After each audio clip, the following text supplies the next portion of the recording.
चलिए तो एक बार फिर से हम शुरू करते हैं और इंडियन ज्योग्राफी की सीरीज में आपका एक बार फिर से स्वागत है। वार ऑफ एस्पायरेंट्स चैनल में आप लोगों का एक बार फिर से स्वागत है। तो इससे पहले हम ऑलरेडी 4 क्लासेस कर चुके हैं और ये आज 5वीं क्लास है इंडियन ज्योग्राफी सीरीज़ की। तो इससे पहले ऑलरेडी हम 4 क्लासेस कर चुके हैं, जिसमें सबसे पहली जो क्लास थी उसमें हमने सिलेबस का डिस्कशन किया था और उसके बाद दूसरी क्लास में हमने भारत के नामों के बारे में जाना था, तीसरी क्लास में हमने अक्षांश और चौथी क्लास में हमने देशांतर के बारे में जाना था। कहने का मतलब हमने लैटिट्यूड और लॉन्गिट्यूड के बारे में जाना था। आप सोच रहे होंगे लैटिट्यूड और लॉन्गिट्यूड का इंडियन ज्योग्राफी से क्या मतलब? बिल्कुल मतलब है, क्योंकि जब हम भारत का अक्षांशीय विस्तार पढ़ेंगे, भारत का देशांतरीय विस्तार पढ़ेंगे, तो वहाँ पर अक्षांशों की और देशांतरों की तो जरूरत पड़ेगी ही पड़ेगी। तो देखिए, जो हम अध्याय पढ़ रहे हैं, जो हम यूनिट पढ़ रहे हैं, वो हम पढ़ रहे हैं इंट्रोडक्शन ऑफ इंडिया। वो हम जान रहे हैं इंट्रोडक्शन ऑफ इंडिया, अर्थात भारत का परिचय। और इंट्रोडक्शन ऑफ इंडिया नाम की पहली यूनिट में हम आज जो डिस्कशन करेंगे वो करेंगे location and expansion of India. India की लोकेशन और इसका एक्सपेंशन, भारत की स्थिति और इसका विस्तार, लोकेशन एंड एक्सपेंशन। देखिए, जिसने भी सिलेबस नहीं देखा है, मैं ऑलरेडी आपको पहली क्लास में सिलेबस बता चुका हूँ। प्लेलिस्ट में जाकर के आप देख सकते हैं, सबसे पहली क्लास में सिलेबस का डिस्कशन किया गया है। और इंट्रोडक्शन ऑफ इंडिया में हम सबसे पहले पढ़ेंगे लोकेशन एंड एक्सपेंशन। इसको हिंदी में कहते हैं अवस्थिति और विस्तार। इसी में जो दूसरा पॉइंट हमारा रहेगा वो रहेगा बाउंड्री लाइंस, जो हम अगली क्लास में कवर कर पाएंगे, यानी भारत की सीमा रेखाएं। भारत की सीमा रेखाएं मतलब कि भारत की सीमा किन किन देशों से टच करती है, भारत के कितने राज्य दूसरे देशों की सीमाओं से लगते हैं, जो भारत की जल सीमा है वो कितनी बड़ी है, भारत की जो स्थल सीमा है वो कितनी बड़ी है, इन सब की चर्चा हम वहाँ पर कर रहे होंगे। तो आज हम जो पढ़ने वाले हैं वो हम पढ़ेंगे लोकेशन एंड एक्सपेंशन, भारत की अवस्थिति और भारत का विस्तार। अच्छा, इन दो के अलावा हम इसमें भारत के फ्रंटियर और डिस्प्यूट्स भी जानेंगे।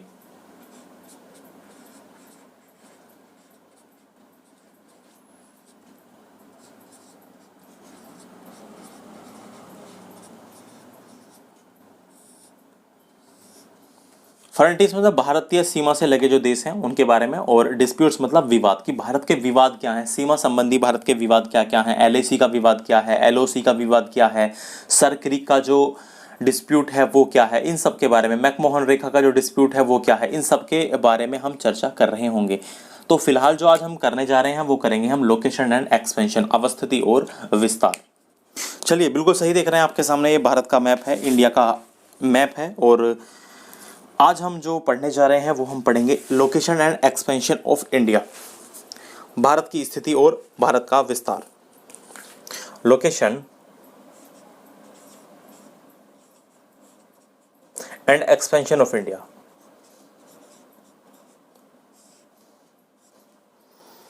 भारत की अवस्थिति और विस्तार। देखिए, अब बात को ध्यान से समझिएगा, जो मैं बताऊंगा उन बातों को थोड़ा सा ध्यान से समझिएगा। अब को हम सभी जानते हैं यार, भारत ना एक विशाल देश है, काफ़ी बड़ा देश है। और यदि देखा जाए अकॉर्डिंग टू एरिया, क्षेत्रफल के आधार पर देखा जाए ना, हमारे पूरे के पूरे भारत देश को यदि हम देखें एरिया के अकॉर्डिंग कि कितनी इसने जगह घेरी हुई है पूरे दुनिया की, तो भारत एरिया के अकॉर्डिंग 7th प्लेस पे है, 7वें स्थान पे है। इसके ऊपर 6 देश हैं, भारत के अलावा 6 बड़े देश हैं भारत से, और भारत है 7वें स्थान पर। चलो, पहले तो मैं एक बार आपको बता देता हूं कि वो देश कौन कौन से हैं जो भारत से ज़्यादा क्षेत्रफल रखते हैं। तो सबसे पहले यदि बात करी जाए तो सबसे बड़ा देश तो है रशिया, रूस। सबसे बड़ी जो कंट्री है वो है रूस, रशिया सबसे बड़ा देश है। उसके बाद बात आती है, दूसरा देश है कनाडा, तीसरा देश USA, United States of America, संयुक्त राज्य अमेरिका। 4th नंबर पे नंबर आता है चाइना का। 5वें नंबर पे देश है ब्राजील। 6th नंबर पे ऑस्ट्रेलिया।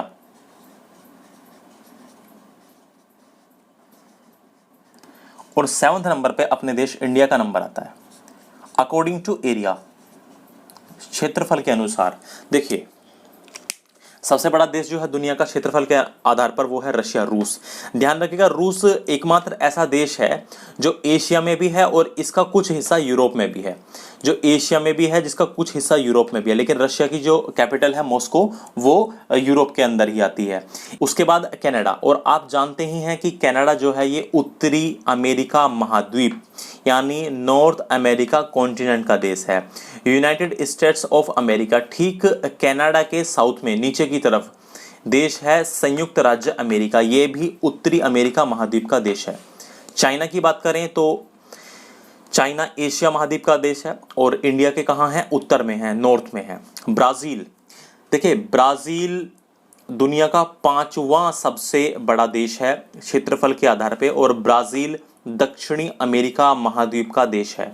ध्यान रखिएगा, ब्राजील जनसंख्या यानी पॉपुलेशन के अकॉर्डिंग भी 5वें नंबर पर ही है, और यदि बात की जाए एरिया की तो एरिया के अकॉर्डिंग भी ब्राजील 5वें नंबर पर ही है। ऐसे ही United States of America USA भी अकॉर्डिंग टू पॉपुलेशन जनसंख्या के अनुसार ये भी तीसरे नंबर पर है, और अकॉर्डिंग टू एरिया भी ये तीसरे नंबर पर ही है। बात करें ऑस्ट्रेलिया की, देखो ऑस्ट्रेलिया जो महाद्वीप है वास्तव में, जिसको हम ओशिनिया कहना चाहिए हमें, ऑस्ट्रेलिया जो महाद्वीप है यानी कॉन्टिनेंट है, वो दुनिया का सबसे छोटा कॉन्टिनेंट है। लेकिन ओशिनिया कॉन्टिनेंट भले ही सबसे छोटा है, लेकिन ऑस्ट्रेलिया जो देश है, कंट्री है, वो इंडिया से भी बड़ी है, वो इंडिया से भी बड़ी है। उसके बाद नंबर आता है 7th इंडिया का। अब यहाँ आपने एक चीज़ जरूर सुनी होगी कि जितनी ऑस्ट्रेलिया की पूरी जनसंख्या है, उतनी जनसंख्या तो हमारे यहाँ ट्रेनों में चलती है, हमारे यहाँ जो लोकल ट्रेन हैं उनमें चलती है। खैर आजकल तो ट्रेन बंद है कोविड की वजह से, लेकिन आप अनुमान लगाइए कि ऑस्ट्रेलिया जो देश है उसका एरिया इंडिया से ज़्यादा है, और पूरे के पूरे ऑस्ट्रेलिया के बराबर जनसंख्या हमारे यहाँ ट्रेनों से सफ़र करती है। तो खुद ही आप देख सकते हैं कि हमारे यहाँ जो पॉपुलेशन है वो कितनी ज़्यादा है। खैर ये मैंने आपको 7 देश बताए अकॉर्डिंग टू एरिया हैं, अभी जनसंख्या के अकॉर्डिंग नहीं बताया। यदि जनसंख्या के अकॉर्डिंग चलो मैं ऐसे ही बोल करके बता देता हूँ। जनसंख्या के अकॉर्डिंग जो सबसे पहला नंबर आएगा वो चाइना का आएगा, दूसरा नंबर आता है इंडिया का, तीसरा number United States of America का आता है, चौथे नंबर पर आ जाता है इंडोनेशिया, 5वें नंबर पर आ जाता है फिर ब्राज़ील, और 6ठे नंबर पर फिर आ जाता है पाकिस्तान। तो इस तरह से चीज़ें चलती हैं आगे। खैर वो सारी की सारी हम बात छोड़ते हैं, जब हम सेंसस पढ़ेंगे तो वहाँ अच्छे से उन चीज़ों को जान रहे होंगे। फिलहाल हम यहाँ बात एरिया की कर रहे थे, तो मैंने आपको एरिया के अकॉर्डिंग ये 7 देश बताए। तो 7वें नंबर पर अपना देश है भारत। पूरी दुनिया के अनुसार यदि देखा जाए तो भारत का नंबर कौन सा है, 7वां नंबर है। तो चलिए अभी हमने जाना कि इंडिया एक काफ़ी विशाल देश है, एक वास्ट कंट्री है, और 7वां स्थान है भारत का अकॉर्डिंग टू एरिया। अब अगला क्वेश्चन ये उठता है कि इंडिया जो है वो किस कॉन्टिनेंट का देश है, किस महाद्वीप का देश है। तो हम सभी जानते हैं कि इंडिया एक एशिया महाद्वीप का देश है। हम सभी जानते हैं कि इंडिया एशिया कॉन्टिनेंट का देश है। अब अगला क्वेश्चन ये उठता है कि एशिया कॉन्टिनेंट का देश तो है, लेकिन एशिया में ये किस तरफ पड़ता है। तो ध्यान रखिएगा, ये इंडिया देश एशिया के बिल्कुल साउथ में है। एशिया जो देश है इंडिया के साउथ में है। मैं आपको बस जरा सा ऐसे एक हिंट देता हूं। देखिए एशिया कॉन्टिनेंट कुछ ऐसे है, इस तरह से, कुछ इस तरह से, और ऊपर चाइना, रशिया, और होते होते आप इस तरफ से आओगे और यहाँ क्या आप मिल जाओगे, तो आप पाओगे कि जो इंडिया देश है वो एशिया कॉन्टिनेंट के बिल्कुल साउथ में है, दक्षिण में है, और हिंद महासागर के शीर्ष पर विराजमान है। यहाँ पर इंडियन ओशन बहता है, आप जानते हैं। ये जो है ये वाला, ये जो आप देख रहे हैं ये इंडियन ओशन है। यहाँ पे इंडियन ओशन बहता है, हिंद महासागर हिंद महासागर के शीर्ष पर है, टॉप पर है, हिंद महासागर के ऊपर है, नॉर्थ की तरफ है। इसके अलावा आप जानते हैं कि इंडिया जो है 3 तरफ से जलीय क्षेत्र से घिरा हुआ है, वाटर एरिया से घिरा हुआ है। जैसे आप जानते हैं इधर क्या है, ये अरबियन सी है, अरब सागर है, इधर अरब सागर, और इधर क्या है, बे ऑफ बंगाल, बंगाल की खाड़ी, बे ऑफ बंगाल, बंगाल की खाड़ी।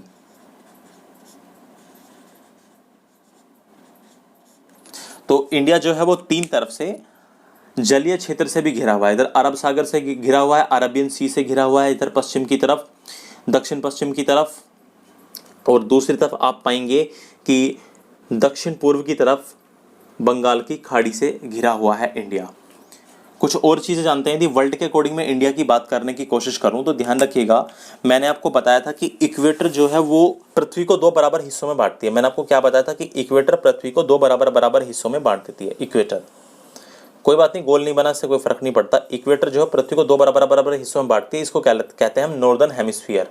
ये कहलाता है नॉर्दर्न हेमिस्फीयर, उत्तरी गोलार्ध, और ये कहलाता है सदर्न हेमिस्फीयर, दक्षिणी गोलार्ध। ये मैं आपको ऑलरेडी बता चुका हूँ। जिसने तीसरी क्लास और चौथी क्लास नहीं देखी है, वहाँ मैंने आपको लैटिट्यूड और लॉन्गिट्यूड पढ़ाए हैं, वहाँ इन सब का जिक्र किया है। तो दो हिस्सों में बांट देती है इक्वेटर पृथ्वी को, उत्तरी गोलार्ध में और दक्षिणी गोलार्ध में। बात की जाए कि इंडिया किस गोलार्ध में है, तो ध्यान रखिएगा इंडिया है उत्तरी गोलार्ध में। इंडिया कहाँ है? उत्तरी गोलार्ध में। लगभग लगभग ये सिचुएशन है इंडिया की, यहाँ पर लगभग लगभग इस वाली सिचुएशन पर इंडिया स्थित है, यहाँ उत्तरी गोलार्ध में।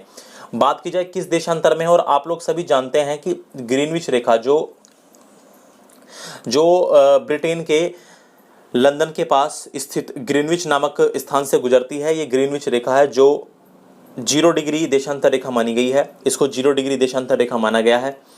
तो इसके इधर वाला जो एरिया है वो क्या कहलाता है? पूर्वी, और इसके इधर वाला एरिया क्या कहलाता है? पश्चिमी। तो किस देशांतर में स्थित है? तो भारत पूर्वी देशांतर का देश है।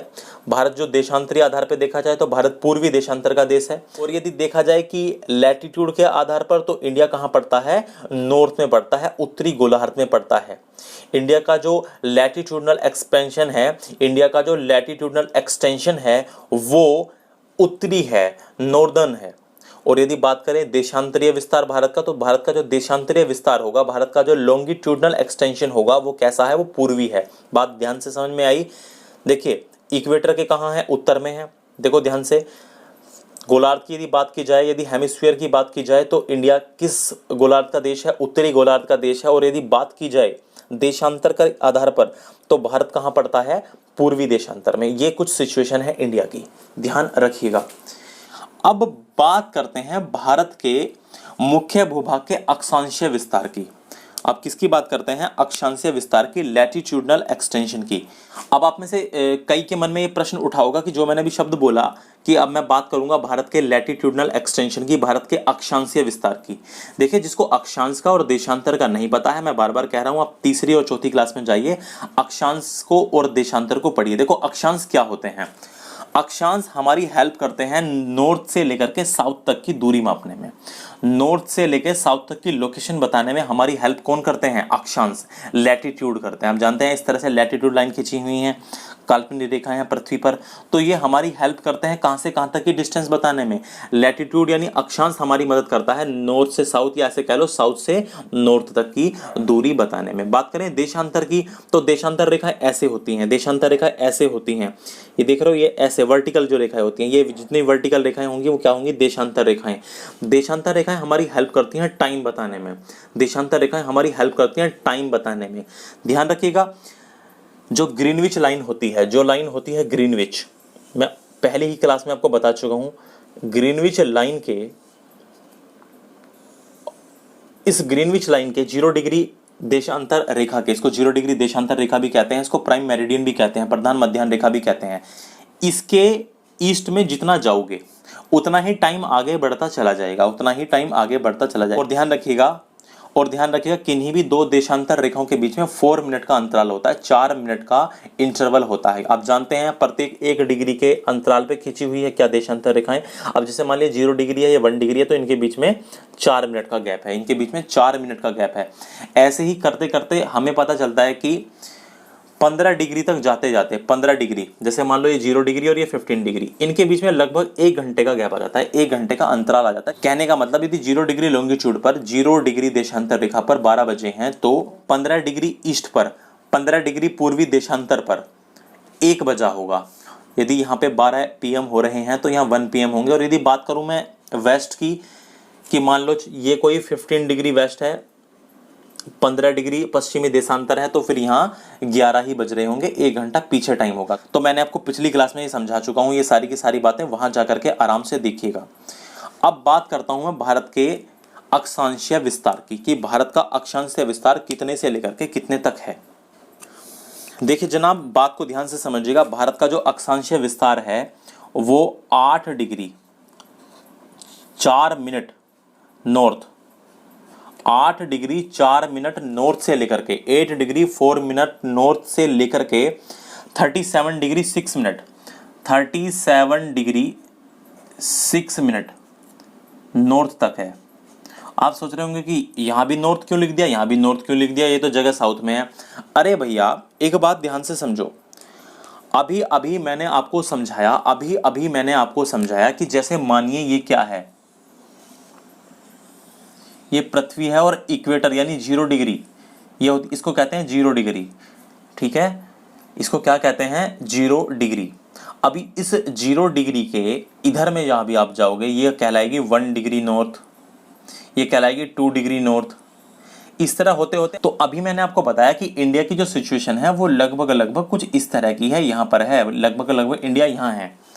तो खुद समझिए कि साउथ होने का मतलब ही नहीं है इंडिया इक्वेटर से ऊपर है, इंडिया जो है वो इक्वेटर से ऊपर, हाँ इक्वेटर से नीचे होता तो साउथ की लाइंस आती, साउथ की अक्षांश रेखाएं आती, मैं साउथ कहता, लेकिन ध्यान से समझो साउथ एक्सटेंशन ही नहीं है इंडिया का। इंडिया है कहां, उत्तरी गोलार्ध में। जब उत्तरी गोलार्ध में है तो 8 डिग्री नॉर्थ से लेकर के 37 डिग्री 6 मिनट नॉर्थ तक है।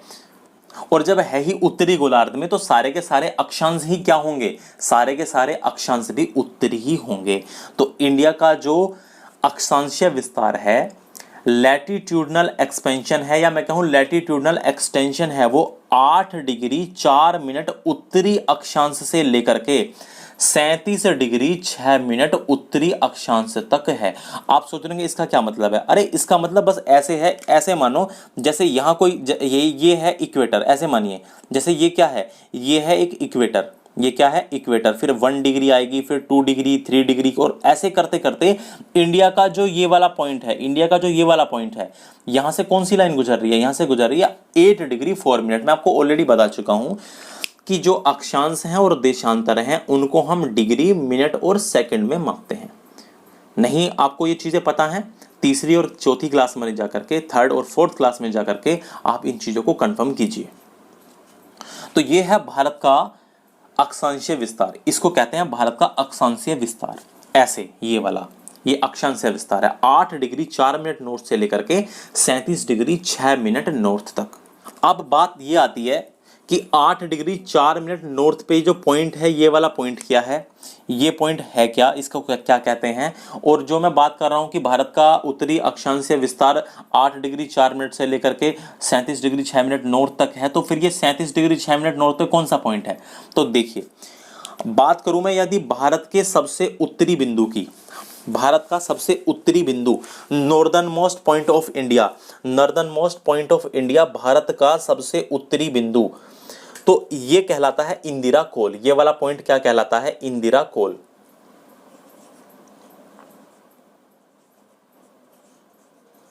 इंदिरा कोल।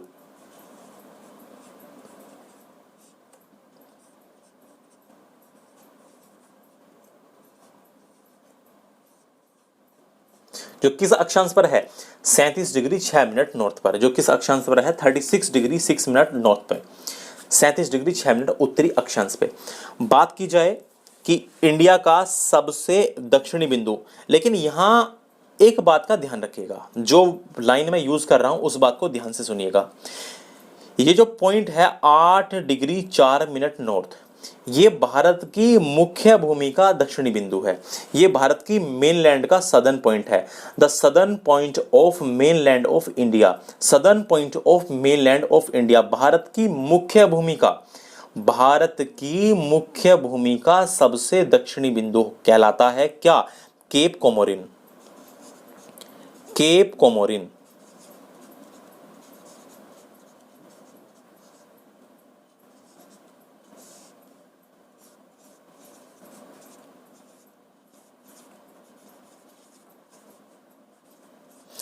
केप कोमोरिन कहां पड़ता है, ये तमिलनाडु राज्य में पड़ता है और कन्याकुमारी के अंदर पड़ता है, कन्याकुमारी के अंदर है, तमिलनाडु राज्य में है। इसको भारत की मुख्य भूमि का सबसे दक्षिणी बिंदु कहते हैं। मैं मुख्य भूमि वर्ड क्यों यूज कर रहा हूं, मेनलैंड वर्ड यूज क्यों कर रहा हूं, क्योंकि हम सब जानते हैं इस भारत के अलावा भी भारत का भूमि का हिस्सा ये भी माना जाता है। ये छोटे छोटे जो आइलैंड आप देख रहे हो ना, हाँ बिल्कुल सही आपने पहचाना, यही क्या है, अंडमान और निकोबार द्वीप समूह, अंडमान एंड निकोबार आइलैंड्स। क्योंकि ये भी भारत की भूमि का हिस्सा है।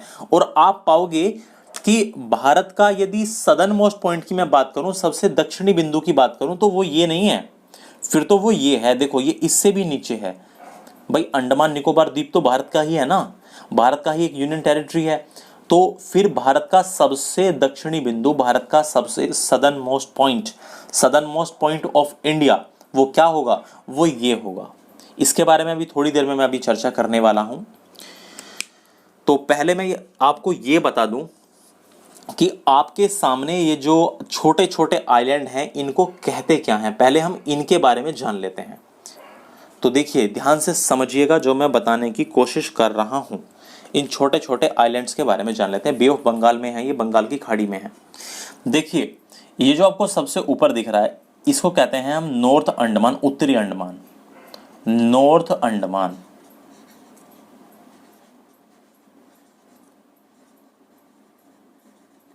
इस तरह से अंडमान एवं निकोबार के ये द्वीप हैं हमारे पास। इसके अलावा और भी बहुत छोटे छोटे बहुत सारे द्वीप हैं, लेकिन ये मुख्य रूप से हैं।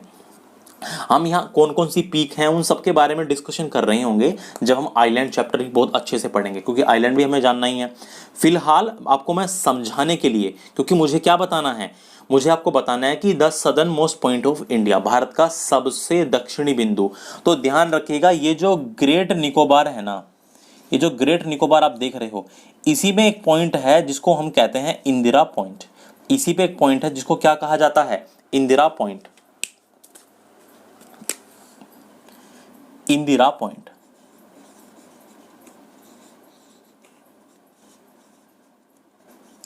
और ध्यान रखिएगा, इंदिरा पॉइंट का जो अक्षांश है, लैटिट्यूड है, वो है 6 डिग्री 45 मिनट, इतने पर स्थित है। 6 डिग्री 45 मिनट पे स्थित है क्या, इंदिरा पॉइंट। तो ध्यान रखिएगा, भारत का यदि सबसे दक्षिणतम बिंदु पूछ लिया जाए, भारत का सबसे दक्षिणतम बिंदु, southern most point of India, that will be Indira point, and the latitude of Indira point is 6 degree 45 minute. जो इंदिरा पॉइंट का अक्षांश है वो कितना है, 6 डिग्री 45 मिनट। ये भारत का सबसे दक्षिणी बिंदु है, यह है भारत का मुख्य भूमि का दक्षिणी बिंदु है। इस बात को आराम से समझ लीजिए और इन दोनों का फर्क जान लीजिए। मैं दोनों का फर्क फिर से एक बार बोल करके बता देता हूं। यह भारत की मुख्य भूमि का सबसे दक्षिणी बिंदु है, यह भारत का सबसे दक्षिणतम बिंदु है। किस द्वीप पे है, ग्रेट निकोबार द्वीप पे है। तो हमने अभी जाना इंडिया के सबसे दक्षिणतम बिंदु के बारे में, भारत की मुख्य भूमि के सबसे दक्षिणी बिंदु के बारे में, केप कोमोरिन यानी south most point of mainland of India. और उससे पहले हमने जाना था इंदिरा कोल के बारे में, जो भारत का सबसे उत्तरी बिंदु है। चलिए, ये सारी की सारी हमने बात जानी। अब बात करते हैं कि मैक्सिमम डिस्टेंस क्या होगी। मैक्सिमम डिस्टेंस क्या होगी भारत की, कहां से लेकर कहां तक, उत्तर से लेकर दक्षिण तक, नॉर्थ से लेकर साउथ तक, या से कह लो साउथ से लेकर नॉर्थ तक इंडिया की मैक्सिमम डिस्टेंस क्या होती है। ध्यान से देखिए, बात करें इस बिंदु से लेकर के यहां तक, ये वाली, ये जो मैक्सिमम डिस्टेंस है नॉर्थ से लेकर के साउथ तक, इसकी जो डिस्टेंस है वो है 3214 किलोमीटर। 3214 किलोमीटर, 3214 किलोमीटर की डिस्टेंस है, 3214 किलोमीटर। आप सोच रहे हैं ये डिस्टेंस कैसे आती है। देखो, ये बात तो मैं आपको पहले ही बता चुका हूं। हम सभी जानते हैं कि प्रत्येक 1 डिग्री में, प्रत्येक 2 अक्षांश रेखाओं के बीच लगभग 111 किलोमीटर का डिफरेंस होता है। 111 किलोमीटर की दूरी होती है किन्हीं भी 2 अक्षांशों के बीच। अब खुद देखो, अब ध्यान से देखिए, यह है 37 डिग्री 6 मिनट, 37 डिग्री 6 मिनट, और यह है 8 डिग्री 4 मिनट, 8 डिग्री 4 मिनट। आप जब इसमें से इसको घटाएंगे तो आप पाएंगे कि आपको कुल मिलाकर के 29 डिग्री और 2 मिनट। भारत का जो अक्षांश विस्तार है वो 29 डिग्री और 2 मिनट अक्षांश में फैला हुआ है। ये यहां से लेकर यहां तक कितने अक्षांश फैले हुए हैं, कितने अक्षांश फैले हुए हैं, 29 डिग्री 2 मिनट। ये यहां से लेकर यहां तक 29 डिग्री 2 मिनट अक्षांश फैले हुए हैं। जो इंडिया का लैटिट्यूडनल एक्सटेंशन है वो कितने में फैला हुआ है, 29 डिग्री 2 मिनट। अब हम सभी जानते हैं कि 1 डिग्री जाने का मतलब होता है, 1 डिग्री इधर जाने का मतलब, या किन्हीं भी दो अक्षांश रेखाओं के बीच में जो डिफरेंस होता है वो 111 किलोमीटर का होता है। तो इसको हम लगभग लगभग ये मान लेते हैं कि ये 29 लैटिट्यूड हैं। कितने हैं? 29 अक्षांश हैं। तो जब आप 111 किलोमीटर की 29 में गुना करोगे, अब 111 की मैं गुना क्यों कर रहा हूं, हम सभी जानते हैं यार 1 डिग्री का मतलब होता है 111 किलोमीटर। किन्हीं भी दो अक्षांश रेखाओं के बीच में 1 डिग्री का अंतर होता है, और किन्हीं भी दो अक्षांश रेखाओं के बीच की दूरी कितनी होती है? 111 किलोमीटर। तो जरा मल्टीप्लाई करिए तो आप पाएंगे 999 एंड 222, तो 9 2 11, 9 1 10 और 2 12, और आपने पाया 3219 किलोमीटर। तो लगभग लगभग ये इसी के बराबर आ गया। मुझे उम्मीद है ये बात आपको समझ में आई, क्योंकि किन्हीं भी दो अक्षांश रेखाओं के बीच की जो दूरी होती है वो 111 किलोमीटर होती है। 1 डिग्री का गैप का मतलब होता है 111 किलोमीटर की दूरी। 2 डिग्री होने का मतलब 222, 333, ऐसे ऐसे बढ़ता चला जाता है। तो भारत की उत्तर से लेकर के दक्षिण तक की अधिकतम दूरी कितनी है? 3214 kilometre. North to south maximum distance of India 3214 kilometre. The latitudinal expansion of India is in 29 degree and 2 minutes latitude की 29 डिग्री 2 मिनट के अक्षांश में फैला हुआ है। अब इससे आगे बढ़ते हैं और जानते हैं देशांतरीय विस्तार। देशांतरीय विस्तार के बारे में जानते हैं। देखो लैटिट्यूडनल एक्सटेंशन हमने जान लिया ये वाला, अब जानते हैं हम देशांतरीय विस्तार के बारे में। कहां? पश्चिम से लेकर पूर्व तक, या ऐसे कह लो पूर्व से लेकर के पश्चिम तक। देखिए यदि भारत के देशांतरीय विस्तार की बात की जाए तो भारत का जो देशांतरीय विस्तार है वो 68 degree 68 degree 7 minute east, 68 degree 7 minute east से लेकर के 68 डिग्री 7 मिनट पूर्वी देशांतर से लेकर के 97 डिग्री 25 मिनट ईस्ट तक है। 97 डिग्री 25 मिनट ईस्ट तक है। कहने का मतलब क्या हुआ कि 68 डिग्री 7 मिनट पूर्वी देशांतर से लेकर 97 डिग्री 25 मिनट पूर्वी देशांतर तक है। पूर्वी देशांतर क्यों है, पश्चिमी देशांतर क्यों नहीं? क्योंकि भैया भारत जो देश है वो पूर्वी देशांतर का देश, पश्चिम में है ही नहीं भारत, तो पूर्वी देशांतर ही तो आएगा। तो देखिए इसका मतलब क्या है, देखो कि लाइन होगी 0 डिग्री लॉन्गिट्यूड, 0 डिग्री देशांतर रेखा, इसी को हम ग्रीनविच लाइन भी कहते हैं, इसको हम प्रधान मध्याह्न रेखा प्राइम मेरिडियन भी कहते हैं।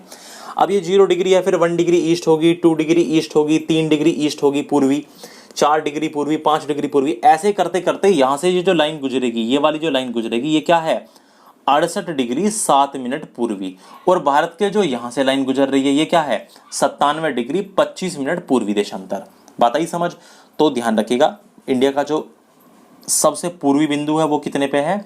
97 डिग्री 25 मिनट पे, और इंडिया का जो सबसे पश्चिमी बिंदु है वो कितने पे है? 68 डिग्री 7 मिनट पे।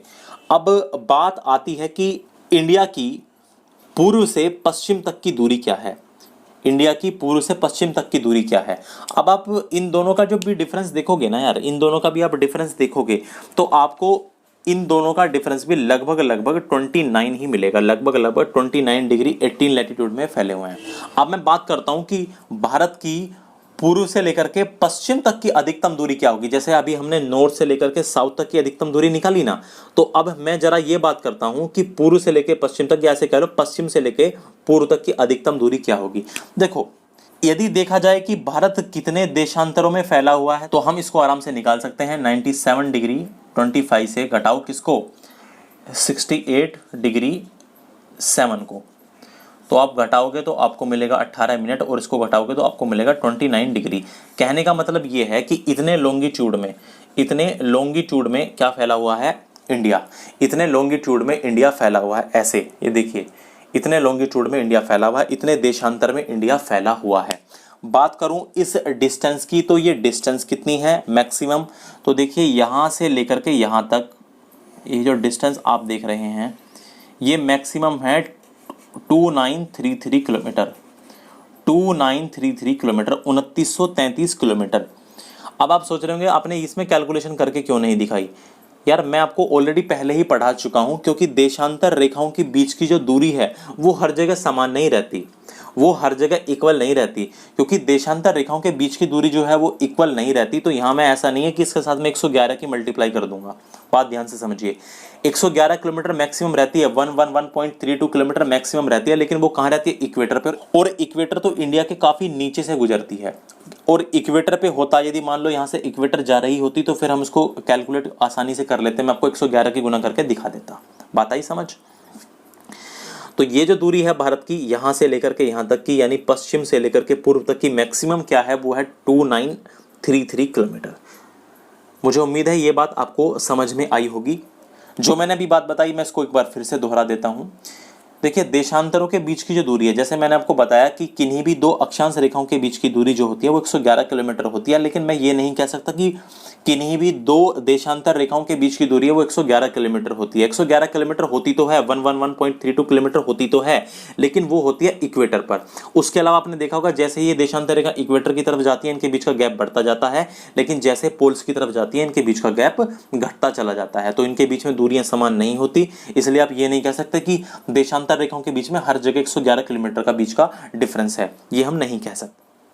अब बात जानते हैं कि 97 डिग्री 25 मिनट वाला जो पॉइंट है इसको क्या कहेंगे, कि इंडिया का सबसे ईस्टर्न मोस्ट पॉइंट क्या होगा। तो देखिए, यदि बात की जाए इंडिया के सबसे ईस्टर्न मोस्ट पॉइंट की, भारत के सबसे पूर्वी बिंदु की, भारत के सबसे पूर्वी बिंदु की बात की जाए तो इसको कहते हैं किबीथू। ये क्या कहलाता है? किबीथू। भारत का सबसे पूर्वी बिंदु किबीथू। भारत का सबसे पूर्वी बिंदु क्या कहलाएगा? किबीथू, जो 97 डिग्री 25 ईस्ट पर है, 97 डिग्री 25 मिनट ईस्ट पर है किबीथू, अरुणाचल प्रदेश में है। बात करूं मैं भारत का सबसे पश्चिमी बिंदु, western most point of India, western most point of India, तो ये है गौर माता। इंग्लिश में कहते हैं गुहार मोती, GUHARMOTI।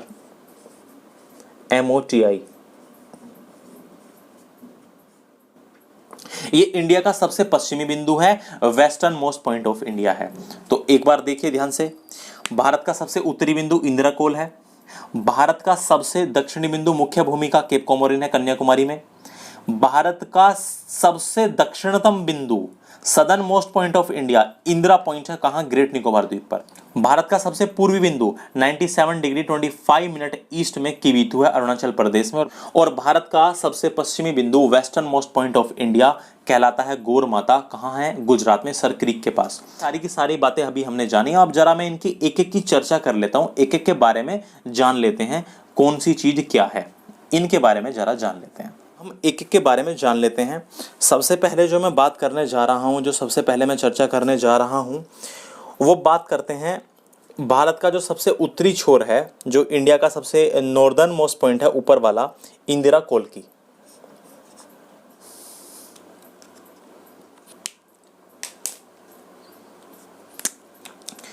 तो इंदिरा कोल क्या है? भारत का सबसे उत्तरी छोर, भारत का सबसे उत्तरी बिंदु।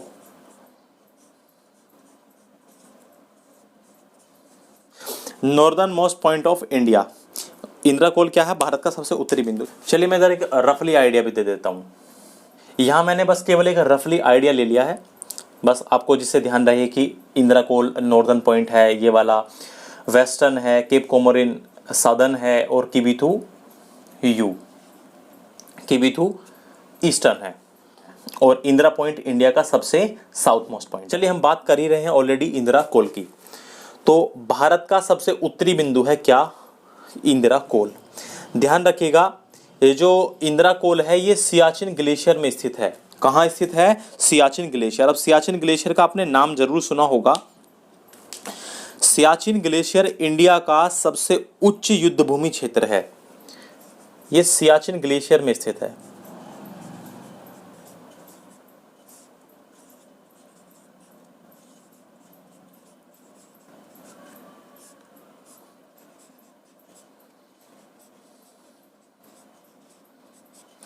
सियाचिन ग्लेशियर जो है वो इंडिया का सबसे उच्च युद्ध भूमि क्षेत्र है, लद्दाख में पड़ता है, काराकोरम पर्वत श्रेणी में। अब काराकोरम पर्वत श्रेणी यदि आपको नहीं समझ में आ रही है तो जब हम हिमालय पढ़ेंगे, और हिमालय में हम पढ़ेंगे ट्रांस हिमालय, वृहद हिमालय, लघु हिमालय, शिवालिक, तो ट्रांस हिमालय का ही एक पार्ट है काराकोरम श्रेणी, जहाँ काराकोरम श्रेणी है, लद्दाख श्रेणी है, जास्कर श्रेणी है, तो उनके बारे में हम वहां जानेंगे।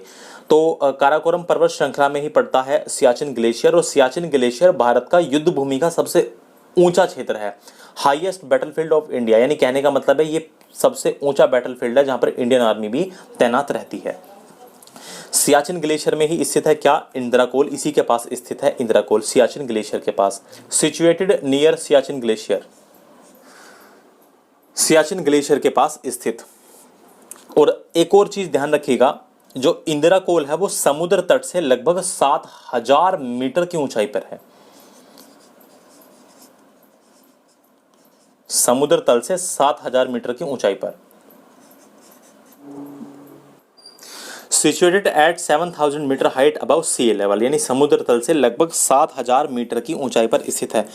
अच्छा, एक बात यहां से समझिए आप, ये वर्ड जो आया समुद्र तल, आप में से कुछ लोग ऐसे होंगे जिसको ये नहीं पता कि समुद्र तल से ऊंचाई है तो मतलब क्या कहना चाहता है। तो आपने कभी ना कभी भारतीय ट्रेन से, इंडियन रेलवे से यात्रा तो की ही होगी, तो आपने ये जरूर लिखा देखा होगा, स्टेशन का जो बोर्ड लगा होता है ना, जैसे मैं किसी भी रेलवे स्टेशन की बात करूं, जैसे नई दिल्ली रेलवे स्टेशन की हम बात कर लें, तो जो बोर्ड लगा होगा उसमें नई दिल्ली लिखा होगा, और फिर सबसे नीचे लिखा होगा समुद्र तल से ऊंचाई, मीन सी लेवल MSL 214 से 242 मीटर, इस तरह से लिखा होता है। आप जानते हैं कि इंडियन रेलवे में, भारतीय ट्रेन में ड्राइवरों, लाइनमैन, गार्ड और अन्य कर्मचारियों के लिए बहुत से चिन्हों का प्रयोग होता है ताकि जो ट्रेन का संचालन है, उसका परिचालन है, वो सही तरीके से किया जा सके, ट्रेनों को ठीक से चलाया जा सके। और इसी में एक संकेत ये होता है समुद्र तल से ऊंचाई। तो हम सभी ने कभी ना कभी ट्रेन से तो सफ़र किया ही है, या रेलवे स्टेशन तो गए ही होंगे। तो क्या आपने कभी सोचा है कि भारत में समुद्र तल से ऊंचाई के बारे में रेलवे स्टेशन बोर्ड पे क्यों लिखा होता है? इसका मतलब क्या होता है? क्या ये यात्रियों की जानकारी के लिए लिखा जाता है या फिर कोई और वजह है? तो चलिए, सबसे पहले मैं आपको ये बता दूं कि समुद्र तल से ऊंचाई का मतलब क्या होता है। जो समुद्र तल है उससे ऊंचाई का मतलब क्या होता है? एक बात समझिए यार, हम सभी जानते हैं कि पृथ्वी क्या है, गोल है। वी ऑल नो, गोल तो मैं खैर गलत कह रहा हूं, मैंने पिछली आपको क्लास में बताया था। इसकी जो ज्योग्राफिकल टर्म्स में जो आकृति है वो कैसी है? जियोइड की है, जियोइड की है, भूगोलाब के जैसी है, लेकिन लगभग लगभग लगभग लगभग आप गोलाकार इसको कह सकते हो। ये अपने आप में ही एक अलग आकृति है जिसको हम ज्योग्राफिकल टर्म्स में, यानी भूगोल की भाषा में या भूगोल की शब्दावली में क्या कहते हैं? जियोइड कहते हैं, भूगोलाब कहते हैं, लगभग लगभग गोलाकार।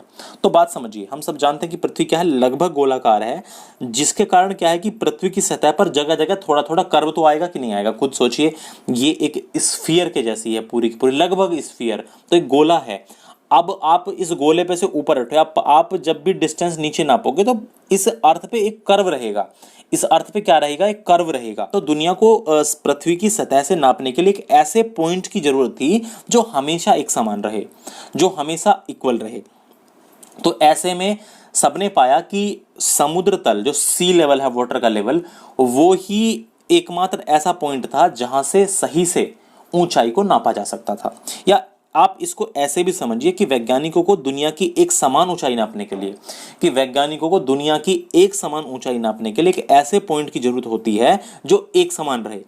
और इसके लिए सबसे अच्छा विकल्प क्या है? समुद्र है, सी है। और MSL की मदद से, MSL अभी मैंने बताया, मीन सी लेवल, और MSL की मदद से ऊंचाई की गणना करना बहुत ज़्यादा आसान हो जाता है। और ऐसा इसलिए क्योंकि समुद्र तल या समुद्र का पानी एक समान रहता है। इसलिए आपने देखा होगा कि जो हाइट है उसको समुद्र तल से इतना ऊंचा, समुद्र तल से इतना ऊंचा ऐसे लिखा रहता है रेलवे स्टेशन पर। अब आप ये सोच रहे होंगे कि रेलवे स्टेशन पे जो बोर्ड लगा होता है कि समुद्र तल से इतनी ऊंचाई, उसका क्या मतलब है, वहां उसका क्या यूज है? देखो, उससे ड्राइवर को मदद मिलती है, जो ड्राइवर होता है उसको मदद मिलती है। उसको यदि ये जानकारी रहे कि सी लेवल से कितनी ऊंचाई है और सी लेवल से मैं कितनी नीचाई में जा रहा हूं या कितनी ऊंचाई में जा रहा हूं, तो उसको अपनी ट्रेन को स्पीड पे उसी हिसाब से कंट्रोल रखने में मदद मिलती है। चलिए, अब और आगे बढ़ते हैं और अब अगले पॉइंट के बारे में जानते हैं। इंदिरा कोल के बारे में हमने जाना और अब हम अगले पॉइंट के बारे में जानते हैं। अब जानते हैं इंदिरा पॉइंट के बारे में। तो इंदिरा पॉइंट ये भारत का सबसे दक्षिणतम बिंदु है। भारत का सबसे दक्षिणतम बिंदु। Southern most point of India, Bharat का सबसे दक्षिणतम बिंदु। और हम जानते हैं कि ये ग्रेट निकोबार पे स्थित है। ये कहाँ है? ग्रेट निकोबार पर।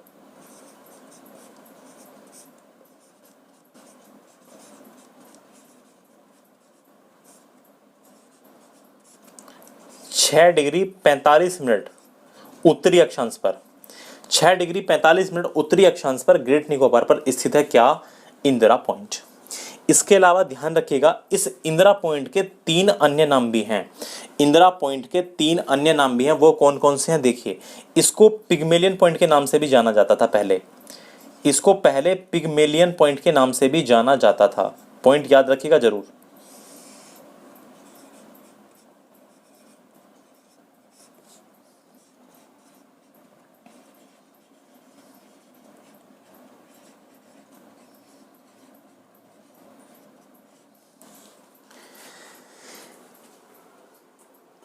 इसे पिग्मेलियन पॉइंट के अलावा पार्सियन पॉइंट के नाम से भी जाना जाता था।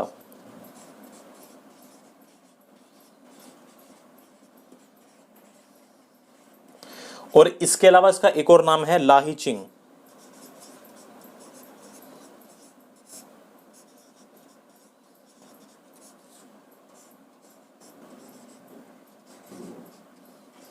तो इसको तीन नामों से जाना जाता है, पिग्मेलियन पॉइंट, पार्सियन पॉइंट और लाहीचिंग। ये तीनों नाम किसके हैं? इंदिरा पॉइंट के हैं।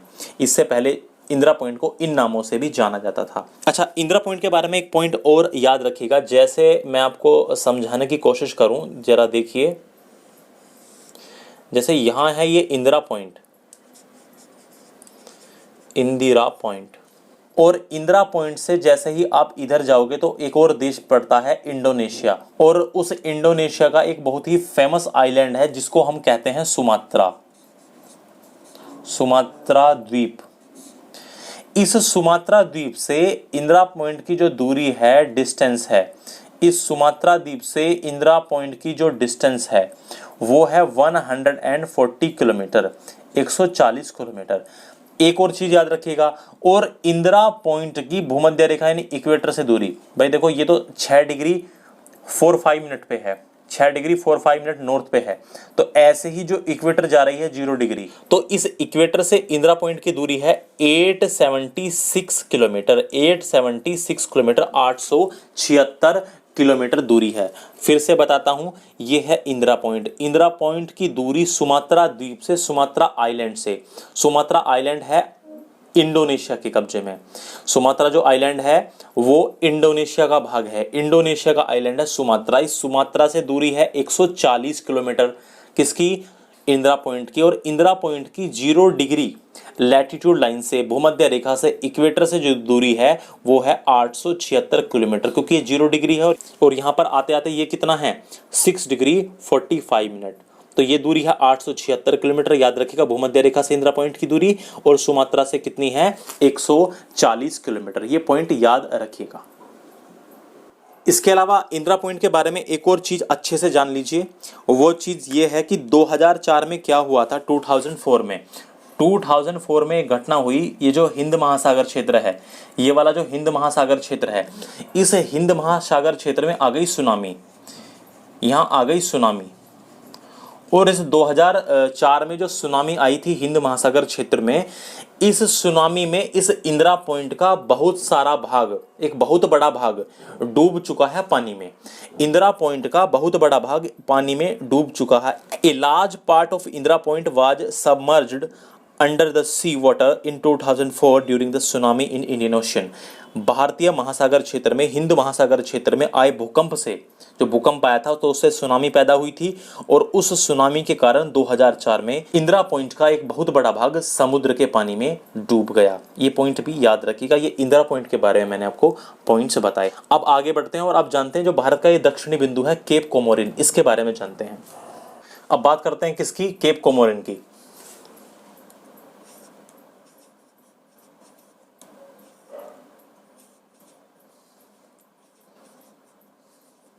कोमोरिन अंतरीप,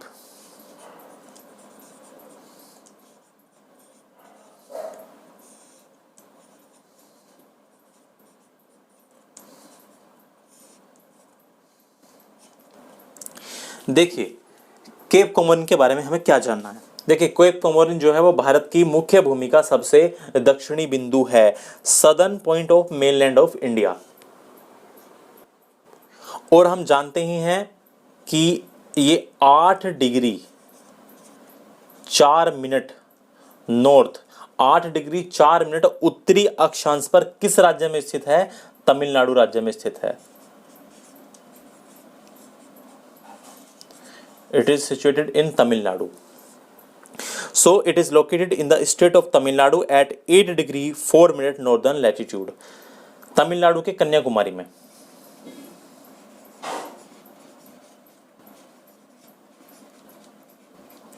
तमिलनाडु के कन्याकुमारी में स्थित है क्या? Cape Comorin. केप कोमोरिन के बाद हम जानते हैं इस पॉइंट के बारे में जो भारत का सबसे पश्चिमी बिंदु है, गुहार मोती। हिंदी में इसको गौर माता भी कहा जाता है। हिंदी में इसको गौर माता भी कहा जाता है।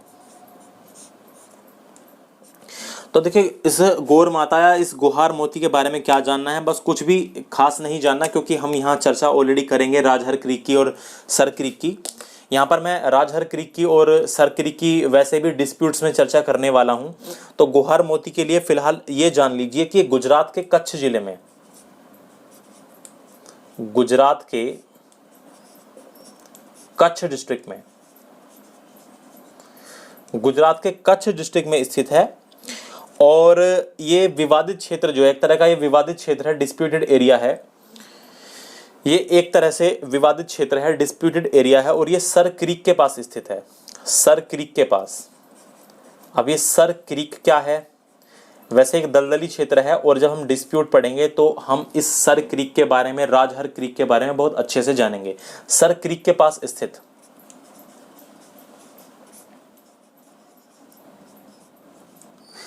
इसके बाद जो बचा किबीथू, इस किबीथू की भी बात कर लेते हैं। तो हम जानते हैं किबीथू क्या है। किबीथू भारत का सबसे पूर्वी बिंदु है। जैसे गुहार मोती क्या है? भारत का सबसे पश्चिमी बिंदु, western most point of India. ऐसे किबीथू क्या है?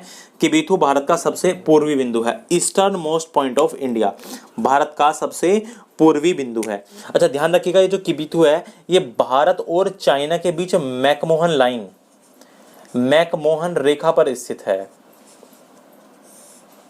मैकमोहन रेखा पर स्थित है।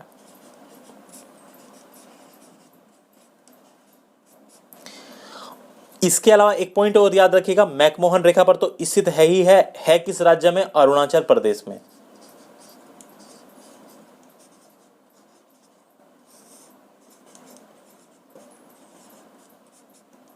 ध्यान रखिएगा, अरुणाचल प्रदेश का एक गांव है किबीथू। ये गुहार मोती भी एक गांव है, कच्छ जिले का एक गांव है।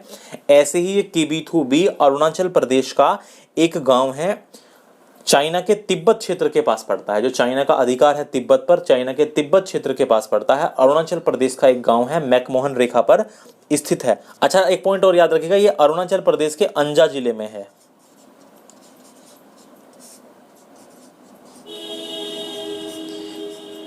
ये कच्छ में है, ये अंजा जिले में है। तो पॉइंट मैंने क्या बताया कि किबीथू मैकमोहन रेखा पर स्थित है, अरुणाचल प्रदेश के अंजा जिले का एक गांव है, चाइना के द्वारा अधिकृत तिब्बत क्षेत्र के पास पड़ता है क्या? Kibithu. It is a village located in Anjaw district of Arunachal Pradesh on McMahon line between India and China and it is located near the Tibet region. McMahon line पर स्थित है। तो ये सब हमने जाना अभी तक क्या? इंदिरा कोल के बारे में, गौहर मोती या गौर माता, Cape Comorin, Kanyakumari, Indira Point और किबीथू के बारे में हमने अभी तक जाना।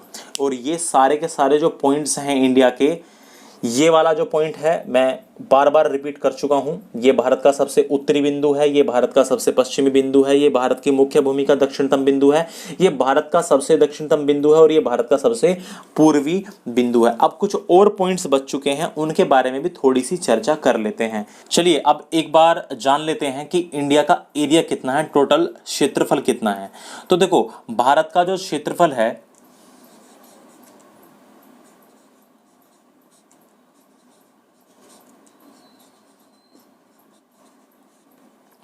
तो इंडिया का जो क्षेत्रफल है वो है 32,87,292 263 वर्ग किलोमीटर। 32,87,263 वर्ग किलोमीटर, 32,87,263 किलोमीटर स्क्वायर, इतना कुल मिलाकर के इंडिया का एरिया है। एक और आंकड़ा भी बताया जाता है, कहा जाता है कि इंडिया का जो एरिया है वो 32,87,469 किलोमीटर स्क्वायर वर्ग किलोमीटर, 32,87,469 वर्ग किलोमीटर भी बताया जाता है। अच्छा देखिए, ये वाला जो आंकड़ा मैंने नीचे लिखा है 32,87,469 वर्ग किलोमीटर, ये वाला स्टेटिस्टिक्स गृह मंत्रालय के अनुसार है, मिनिस्ट्री ऑफ होम अफेयर्स जो भारत का गृह मंत्रालय है उसके अनुसार है। बाकी एनसीईआरटी के अकॉर्डिंग यदि जाएं तो उसमें यह लिखा हुआ है 32,87,263 वर्ग किलोमीटर। और हम जानते ही हैं कि भारत एरिया के अकॉर्डिंग 7th प्लेस पे है, 7th रैंक है इंडिया की पूरी दुनिया में यदि बात की जाए एरिया की। चलिए, छोटा सा पॉइंट था, हमने जान लिया। चलिए अब अगले पॉइंट के बारे में जानते हैं। हमने पिछली क्लासेस में पढ़ा था कि जो कर्क रेखा है, ट्रॉपिक ऑफ कैंसर है, वो भारत के बीचों बीच से होकर गुजरती है। आप सभी जानते हैं कि कर्क रेखा और मकर रेखा क्या होती है। यदि नहीं जानते तो एक छोटा सा ओवरव्यू आपको फिर से देने की कोशिश करता हूं, वरना आप तीसरी क्लास में जाइए, आपको वहां बहुत अच्छे से देखने को मिलेगा। मैंने तीसरी क्लास में पढ़ा है लैटिट्यूड, चौथी क्लास में पढ़ा है लॉन्गिट्यूड। आप सभी जानते हैं कि इक्वेटर पृथ्वी को 2 बराबर बराबर हिस्सों में बांटती है और ये कहलाती है 0 डिग्री अक्षांश रेखा। 0 डिग्री अक्षांश रेखा यानी 0 डिग्री लैटिट्यूड। ऐसे ही 1 डिग्री, 2 डिग्री, 3 डिग्री आप जानते हैं 90 यानी 90 अक्षांश रेखा इधर है और 90 अक्षांश रेखा इधर है। अब ऐसे ही चलते चलते एक और लैटिट्यूड लाइन आएगी, एक अक्षांश रेखा और आएगी जो कहलाएगी क्या, 23.5 डिग्री नॉर्थ। 23.5 degree north. ऐसे ही 0 डिग्री के साउथ में जाओगे तो यहां पर एक लाइन आएगी 23.5 डिग्री साउथ। 23.5 डिग्री साउथ, इसको आप ऐसे भी लिख सकते हो 23 डिग्री और 30 मिनट, ऐसे भी आप इसको डिनोट कर सकते हो। तो ये जो 23 सही 1/2 डिग्री उत्तरी अक्षांश रेखा है, यही क्या कहलाती है, कर्क रेखा। इसी को कहा जाता है कर्क रेखा। और ये जो 23 सही 1/2 डिग्री दक्षिणी अक्षांश रेखा है, यही कहलाती है मकर रेखा, ट्रॉपिक ऑफ कैप्रिकॉर्न। और ये कहलाती है tropic of Cancer. Tropic of Cancer, tropic of Capricorn. 23.5 degree north कर्क रेखा, 23.5 डिग्री साउथ क्या कहलाती है, मकर रेखा। 23.5 डिग्री साउथ क्या कहलाएगी, मकर रेखा। इसको आप ऐसे भी लिख सकते हो 23 डिग्री एंड 30 मिनट साउथ, क्योंकि 60 मिनट होते ही पूरा 1 डिग्री हो जाता है। अब बात ध्यान से समझिए, मैंने अभी बताया था आपको कि भारत जो है वो उत्तरी गोलार्ध में स्थित है। देखिए इक्वेटर है, इक्वेटर के इधर वाला उत्तरी गोलार्ध, इधर वाला दक्षिणी गोलार्ध। और आपको ये भी बताया था जो कर्क रेखा है वो भारत के बीचों बीच से होकर के गुजरती है। तो इंडिया की जो सिचुएशन है वो लगभग कुछ इस तरह की है, ऐसे समझिए आप, कुछ इस तरह की इंडिया की सिचुएशन है और कर्क रेखा भारत के बीचों बीच से होकर के गुजर जाती है। मैंने आपको बताया था कि पूरी दुनिया में एकमात्र कॉन्टिनेंट ऐसा है, वो है अफ्रीका, जहां से तीनों की तीनों ही रेखाएं, ट्रॉपिक ऑफ कैंसर, इक्वेटर और ट्रॉपिक ऑफ कैप्रिकॉर्न, तीनों की तीनों रेखाएं अफ्रीका महाद्वीप से होकर के गुजरती हैं। एकमात्र ऐसा महाद्वीप है। यदि मैं बात करूं भारत देश की, देखो वो मैं कॉन्टिनेंट की बात कर रहा हूं, कंफ्यूज मत हो जाना। देखो वो मैंने कॉन्टिनेंट की बात की, कंफ्यूज मत हो जाना, वो अफ्रीका कॉन्टिनेंट है, मैं बात कर रहा हूं कॉन्टिनेंट की, कि अफ्रीका एकमात्र ऐसा कॉन्टिनेंट है जहां से तीनों की तीनों रेखाएं, तीनों की तीनों अक्षांश रेखाएं गुजरती हैं। भारत की यदि बात की जाए, भारत एक देश है, यदि भारत की बात की जाए तो भारत से जो गुजरती है लाइन वो है क्या, कर्क रेखा, ट्रॉपिक ऑफ कैंसर। तो बात की जाए कि ट्रॉपिक ऑफ कैंसर किस किस स्टेट से होकर के गुजरती है, ये क्वेश्चन इंपॉर्टेंट है हमारे दृष्टिकोण से। तो देखिए ज़्यादा आपको विजिबल नहीं होगा, मैं अगली बार से थोड़ा बड़ा मैप बनाने की कोशिश करूंगा। देखिए जितना भी विजिबल हो थोड़ा काम चलाइएगा। ट्रॉपिक ऑफ कैंसर जो है सबसे पहले गुजरात, देखिए गुजरात स्टेट, गुजरात के बाद राजस्थान का भी, देखो राजस्थान का भी पार्ट से गुजर रही है, गुजरात के बाद राजस्थान पार्ट है, ये वाला जो स्टेट है राजस्थान है, आपको इस कलर में दिख रहा होगा, आपको स्काई ब्लू कलर में दिख रहा होगा राजस्थान से। उसके बाद मध्य प्रदेश से, मध्य प्रदेश के बाद छत्तीसगढ़, छत्तीसगढ़ के बाद झारखंड, झारखंड के बाद वेस्ट बंगाल, वेस्ट बंगाल के बाद बांग्लादेश, बांग्लादेश तो चूंकि भारत का हिस्सा ही नहीं है तो ये इसको बाहर निकाल दीजिए, और उसके बाद त्रिपुरा और उसके बाद मिजोरम। फिर से देखिए, कर्क रेखा भारत के गुजरात से, राजस्थान से, मध्य प्रदेश से, छत्तीसगढ़ से, झारखंड से, पश्चिम बंगाल से, त्रिपुरा से और मिजोरम राज्य से होकर के गुजरती है।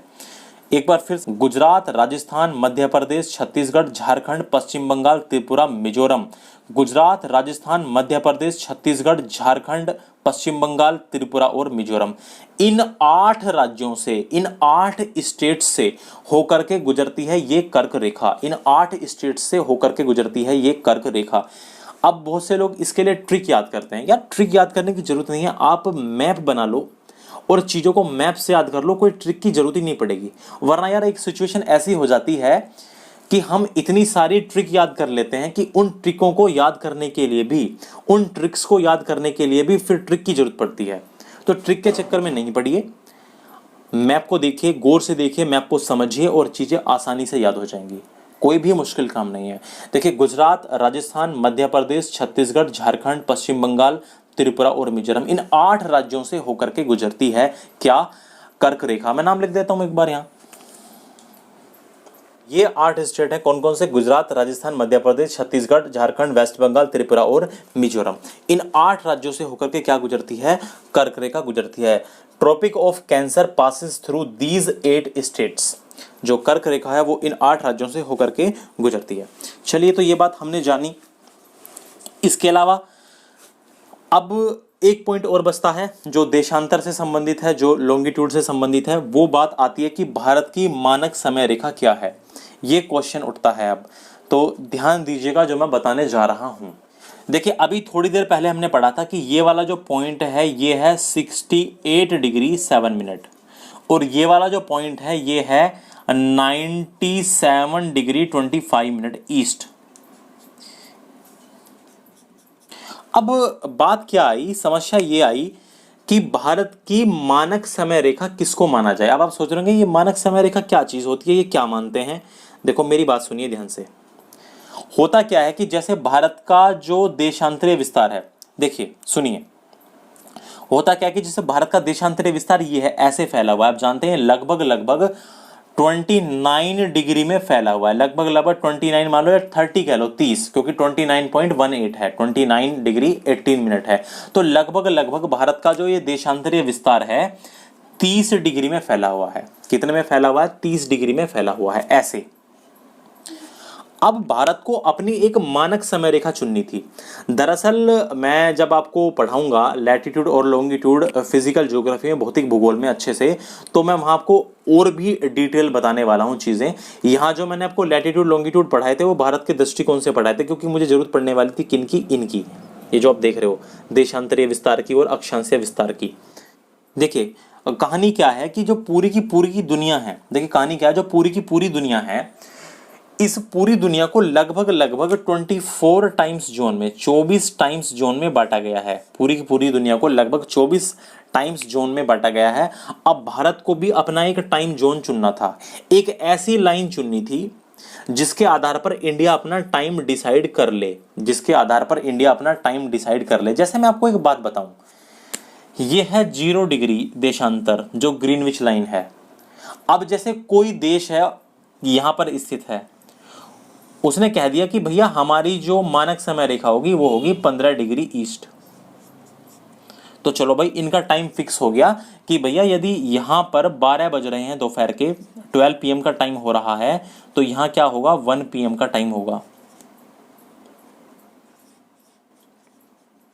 दोपहर का 1 बजे का समय यहां होगा। और इस देश ने अपनी मानक समय रेखा चुन ली कि हमारी तो मानक समय रेखा होगी, हमारी जो स्टैंडर्ड टाइम लाइन होगी वो होगी 15 डिग्री ईस्ट। इसके हिसाब से हम टाइम चुनेंगे, भले ही वो देश इतने क्षेत्रफल में फैला हुआ हो। भाई जरूरी थोड़ी ना है कि ये भी 15 डिग्री है, ये भी 15 डिग्री, ये कुछ और होगा, हो सकता है ये 11 डिग्री हो सकता है, ये 21 डिग्री हो। लेकिन इन्होंने क्या सेट कर लिया कि हम 15 डिग्री लाइन के आधार पर अपने पूरे के पूरे देश का समय मानेंगे। हम 15 डिग्री लाइन के आधार पर अपने पूरे के पूरे देश का समय मानेंगे। ऐसे फैला हुआ है भारत का देशांतरीय विस्तार। अब इंडिया को भी एक लाइन चुननी ही थी। अब आप सोच रहे होंगे एक लाइन क्यों चुनी? भैया यदि एक लाइन ना चुनते तो फिर ये 68 डिग्री वाले अपना अलग टाइम होता, 68 डिग्री वालों का अपना अलग टाइम होता, 69 डिग्री वालों का अपना अलग टाइम होता, जो स्टेट 69 डिग्री में पढ़ते उनका अपना अलग टाइम होता, 70 डिग्री वालों का अपना अलग टाइम होता। इस तरह से तो फिर पूरे देश में टाइम ही अलग अलग हो जाता। बात आई समझ? पूरे देश का टाइम नहीं बिगड़ जाता कि नहीं बिगड़ जाता? मान लो अब यहां से कोई 70 डिग्री लाइन गुजरी, तो 70 डिग्री लाइन पे तो कोई एक अलग टाइम होगा ना 0 डिग्री के मुकाबले, तो फिर यहां अलग टाइम हो जाएगा।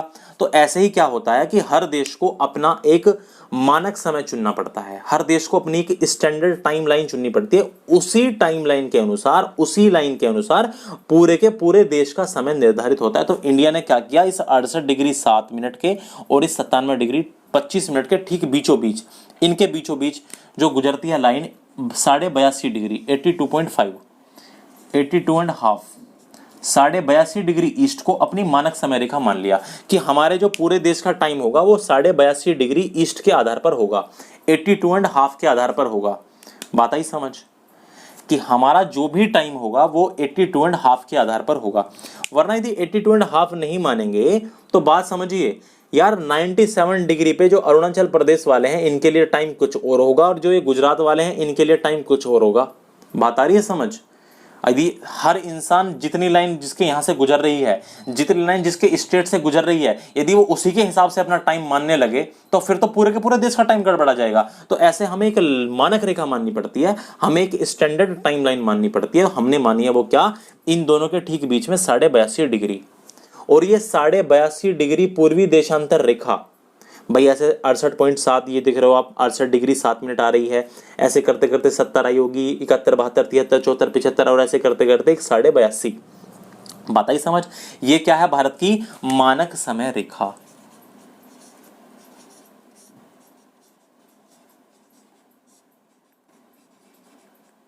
Standard timeline, Indian standard timeline.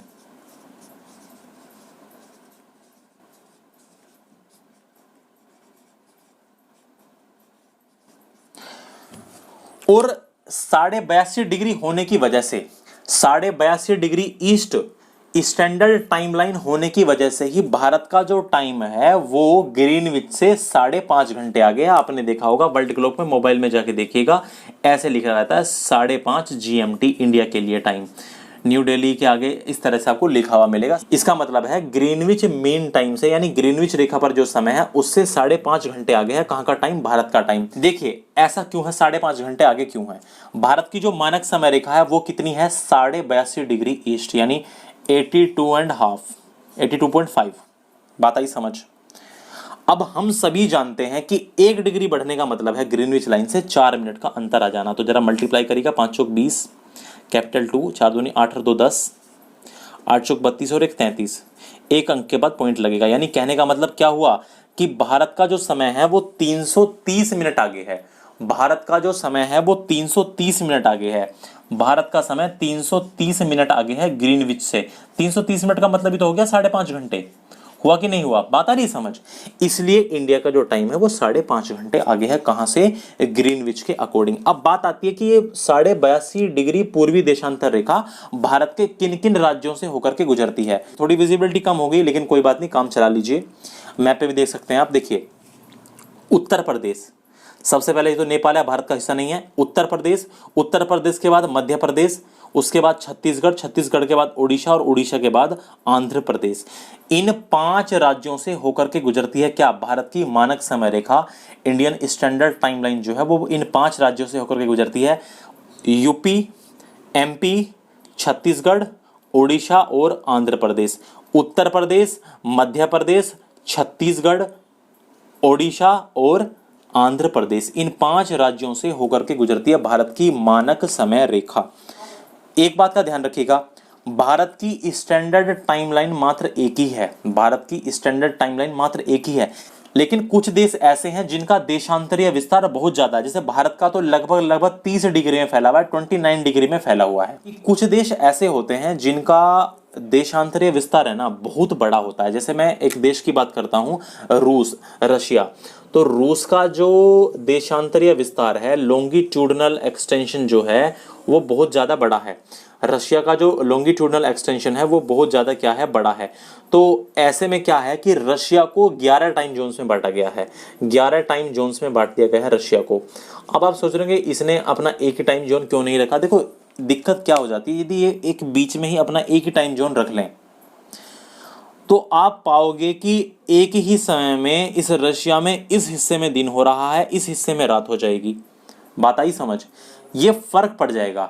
इसलिए रशिया में 11 टाइम जोन है, जो यूएसए है, यूनाइटेड स्टेट्स ऑफ अमेरिका है, वहां पर 7 टाइम जोन है, ऑस्ट्रेलिया जैसे देश में 3 टाइम जोन है। तो बहुत सारे देश हैं जिनमें बहुत ज़्यादा टाइम जोन है, लेकिन इंडिया का हमारा एक ही टाइम जोन है, क्योंकि ज़्यादा बड़ा भारत का देशांतर या विस्तार है नहीं, मात्र 30 डिग्री में फैला हुआ है। तो हमने अपनी जो टाइमलाइन है उसे 82.5 डिग्री माना हुआ है। लेकिन रशिया जैसी कंट्री हैं, या यूएसए है, या ऑस्ट्रेलिया है, कनाडा है, ये कुछ ऐसी कंट्रीज हैं जिनका देशांतरीय विस्तार जो है, लॉन्गिट्यूडनल एक्सटेंशन बहुत ज़्यादा है। तो इनको ज़्यादा टाइम जोन मानने ही पड़ते हैं, वरना इनके कंट्रीज में एक ही समय में 2 हिस्सों में टाइम में बहुत ज़्यादा अंतर आ जाता है, बहुत ज़्यादा। पता चला इस हिस्से पे तो क्या हो रहा है, रात हो रही है, दिन हो रहा है, तो इस हिस्से पे यदि यहाँ दिन है तो फिर यहाँ आपको रात मिलेगी, यहाँ रात है यहाँ दिन मिलेगा, तो सारा का सारा सिस्टम गड़बड़ा जाता है। तो इनको ज़्यादा टाइम जोन में बांटा गया है। इंडिया में ऐसा कुछ नहीं है, लेकिन उसके बावजूद भी आप पाओगे कि यहाँ में और यहाँ में, इन 2 जगहों में, गुजरात में और अरुणाचल प्रदेश में 2 घंटे का अंतर होता है। कभी भी देख लेना, यहाँ 2 घंटे पहले सूर्य निकल आता है और यहाँ 2 घंटे बाद, यहाँ 2 घंटे पहले सूर्य ढल जाता है और यहाँ 2 घंटे बाद सूर्य अस्त होता है। आप सोच रहे हैं 2 घंटे का अंतर क्यों है भैया? 2 घंटे का अंतर इसलिए है क्योंकि यहाँ में और यहाँ में 30 डिग्री का, 30 डिग्री का डिफरेंस है। और 30 डिग्री का डिफरेंस होने का मतलब समझते हो, 30 चौक 120, यानी 120 मिनट, क्योंकि आप जानते हैं 1 डिग्री में 4 मिनट का डिफरेंस होता है, 120 मिनट का डिफरेंस आ जाता है यहाँ में और यहाँ में। कहने का मतलब कि यदि यहाँ सूर्य 4 बजे ही निकल आया तो यहाँ 6 बजे निकलेगा, और यदि यहाँ दिन 6 बजे छिप गया तो यहाँ 8 बजे दिन छिपेगा। ये बातें कुछ लोग जानते हैं, जिन्होंने नहीं जानी वो जान लीजिए।